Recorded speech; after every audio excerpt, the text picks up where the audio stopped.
Welcome back everyone. পঞ্চম শ্রেণীর গণিত বইয়ের 9 ও 10 পৃষ্ঠার ভাগ। তো এখানে প্রথমে আমরা 10 ও 100 দ্বারা ভাগ, এরপর ভাগ সংক্রান্ত সমস্যা দুটোই তোমাদের সমাধান করে দেখাবো। প্রথমে দেখো, 10 ও 100 দ্বারা ভাগ করার ক্ষেত্রে একটি ম্যাজিক্যাল পদ্ধতি হলো যে এই সংখ্যা দেখার মাত্রই তুমি এখানে ভাগফল ভাগশেষ বলে দিতে পারবে। তো কিভাবে বলে দিতে পারবে সেটাই তোমাদের দেখাবো। এখানে 10 ও 100 দ্বারা যেভাবে ভাগ করবে, দেখো প্রথমে একটি সংখ্যা রয়েছে 2412 ভাগ 10। তো এখানে যে 2412-র যেহেতু 10 দ্বারা ভাগ, এখানে এই যে ভাজ্যের শেষের অঙ্কটি, অর্থাৎ শেষের অঙ্কটি হবে ভাগশেষ এবং বাকি যে সংখ্যাগুলো বা অঙ্কগুলো থাকবে সেটা হবে ভাগফল। তো কীরকম দেখো, তোমরা প্রথমে 1 নম্বরে দেখো 10 দ্বারা ভাগ। তো 10 সর্বোচ্চ 24-এর ভিতর যায় দুইবার, 10 দুগুণে 20।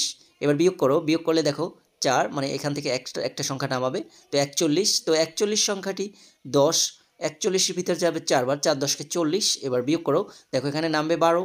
12 নামার পর দেখো এখান থেকে নামবে 1, এখান থেকে 2 নামাবে, তাহলে 12। তো 12 সংখ্যাটি কি 10 দ্বারা 12কে ভাগ করলে 10 অক্ষে 10, অর্থাৎ একবার। এবার ভাগশেষ থাকবে 2। তো এখানে এই যে 241, আমি আগেই বলেছিলাম যে 241 হবে ভাগফল এবং 2 হবে ভাগশেষ। এরকম দেখো, এরকম একইভাবে দেখো 2 নম্বরে 3264 ভাগ 100।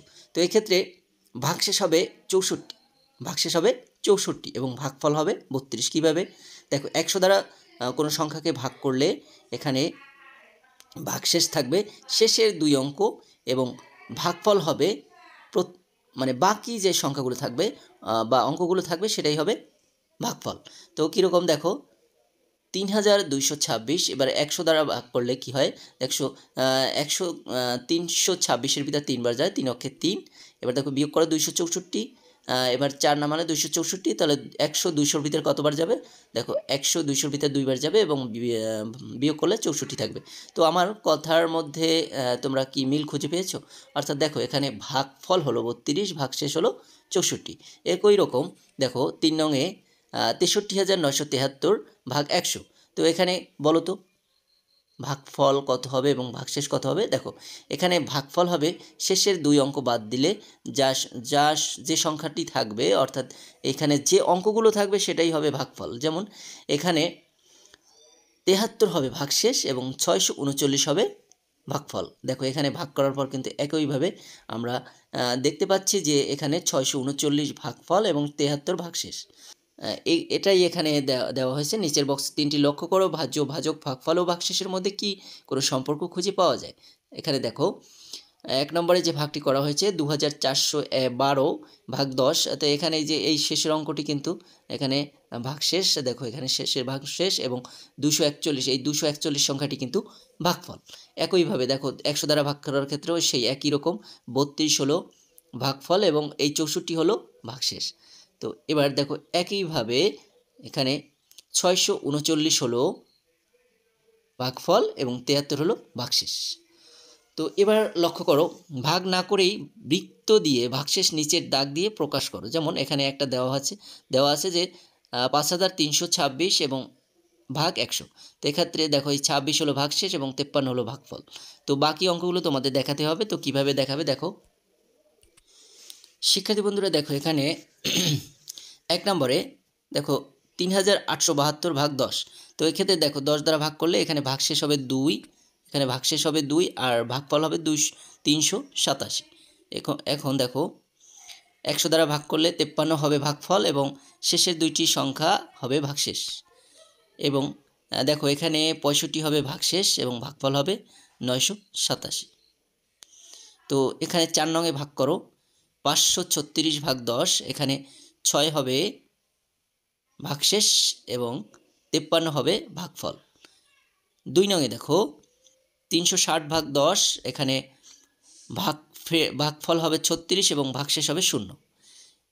3 নংয়ে 4970, এখানে ভাগশেষ হবে 70 এবং ভাগফল হবে 49।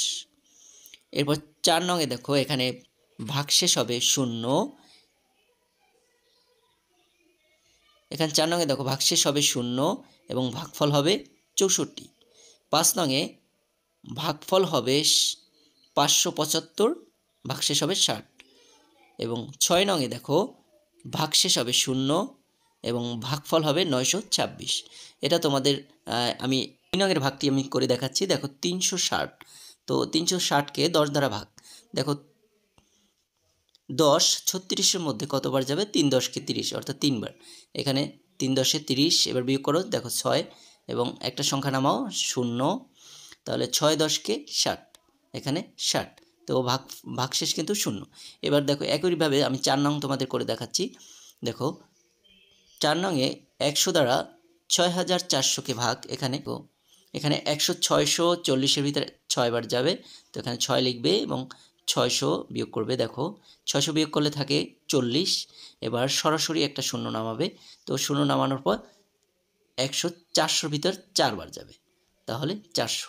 বন্ধুরা এখানে 10 পৃষ্ঠায় ভাগ সম্পর্কিত সমস্যা। দেখো একটি কোম্পানিতে 225 জন কর্মচারী কাজ করেন।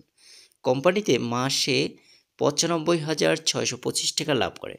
লাভের টাকা কর্মচারীর মধ্যে সমান ভাগে ভাগ করে দেওয়ার সিদ্ধান্ত হলো। প্রত্যেক কর্মচারী কত টাকা পেল? এখানে দেখো লাভের পরিমাণ হলো 95,625 এবং কর্মচারীর সংখ্যা 225 জন। তো আমরা যদি 9,000, দেখো 95,625 টাকাকে 225 জনের মধ্যে ভাগ করে দিই, তাহলে দেখো 95,625 ভাগ 225। তো এটা কিভাবে ভাগ করবে? দেখো এখানে প্রথমে দেখো 225 দ্বারা 95,625-কে ভাগ করবে। দেখো 225 956-র ভিতর, যেহেতু 3 সংখ্যা 956-র ভিতর, তো প্রথমে প্রথমে ভাজকের 9 এবং দেখো এখানে প্রথম ভাজ্যের, দেখো ভাজকের 2 এবং ভাজ্যের 9, তো 2 9-এর ভিতর কয়বার যায়? দেখো 2 9-এর ভিতর যাবে 4 বার, 4 দুগুণে 8। আমরা এখানে যদি আনুমানিক ভাগফল লিখি 4, এবার 4 দ্বারা 225-কে গুণ করো, তাহলে 4 5 20 শূন্য হাতে, এবার 2 5 4 দুগুণে 8, দেখো 4 দুগুণে 8 আর হাতে রয়েছে 2 10, 10-এর শূন্য এবং হাতে 1, দেখো 4 দুগুণে 8 আর 1 9। তো এবার বিয়োগ করো, দেখো বিয়োগ করার পর এখানে সরাসরি সংখ্যা নামাবে 2। তো এবার দেখো 2 5-এর ভিতর যায়, 2 দুগুণে 4 2 বার। তো এবার 2 দ্বারা 225-কে গুণ করো, 5 দুগুণে 10-এর শূন্য হাতে 1, 2 দুগুণে 4 1 5, 2 দুগুণে 4। এবার বিয়োগ করো, দেখো বিয়োগ করলে 12। এবার নামাও 5, এখানে 5 নামাতে হবে।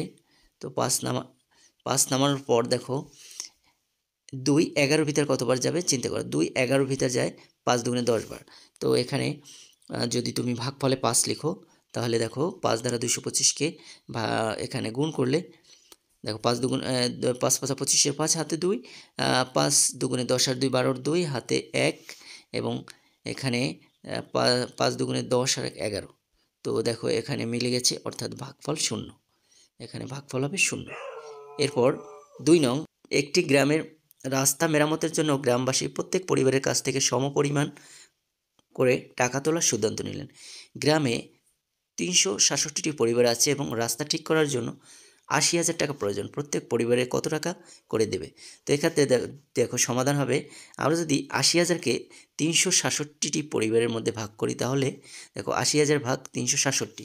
তো এখানে প্রথমে দেখো 367 দ্বারা 80,000-কে যদি ভাগ করা হয়, প্রথমে দেখো 367 যেহেতু 3 অঙ্কের সংখ্যা এবং এখানে 800-র মধ্যে কতবার যায়, এবার দেখো 3 দুগুণে 6, আনুমানিক ভাগফল 2, তাহলে 367-কে 2 দ্বারা গুণ করো। দেখো গুণ করার পর এখানে 734, এবার বিয়োগ করো, বিয়োগ করলে আসে 66। তো এখানে সরাসরি সংখ্যা শূন্য নামাও।